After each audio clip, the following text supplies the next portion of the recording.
Thank you. If I start with the ADC had no business in the Supreme Court in the first place.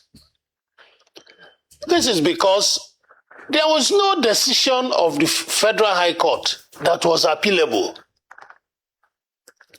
The court said, put them on notice. And they go to Court of Appeal without even obtaining leave because it's an interlocutory appeal. And the Court of Appeal says, my friend, go back and hear your case on the merits in full. But the Court of Appeal now overstepped its bounds by making an order nobody sought. In law, we say that courts are not Father Christmas. They do not give you what you didn't ask for and what you do not merit. But somehow the Court of Appeal, in making the proper decision that there was no valid appeal, now took a step further to say maintain status quo. That, in my opinion, was wrong.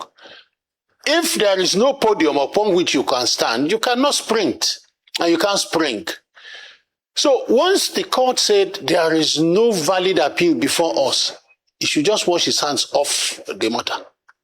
So, and that was the only appealable point that could move from the Court of Appeal to the Supreme Court. That is why every other thing they brought to court was dismissed by the Supreme Court.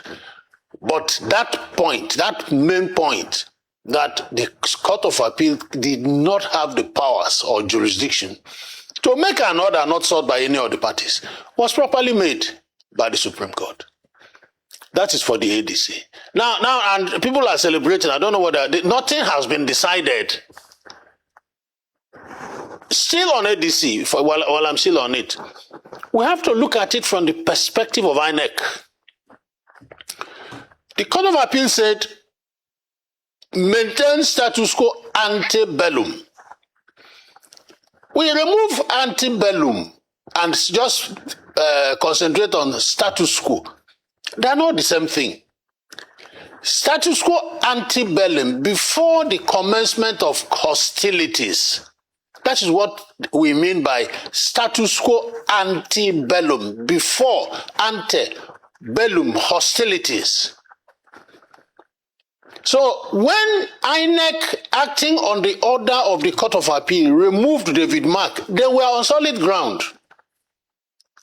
Because the order of the Court of Appeal was maintain the status quo ante bellum, not the status quo.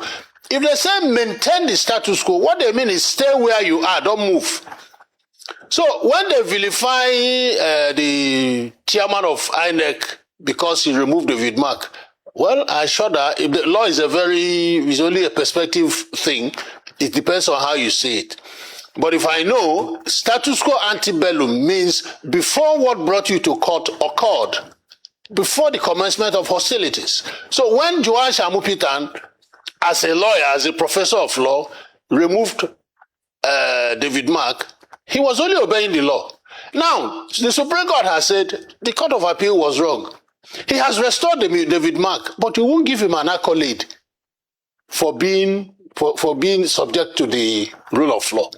That is one thing. That is our problem. Public officers are always criticized, but we do not give them accolades when they deserve it. 2 court orders which did not give any advantage to INEC, and he obeyed them promptly. So that is an aspect I want us also to look at.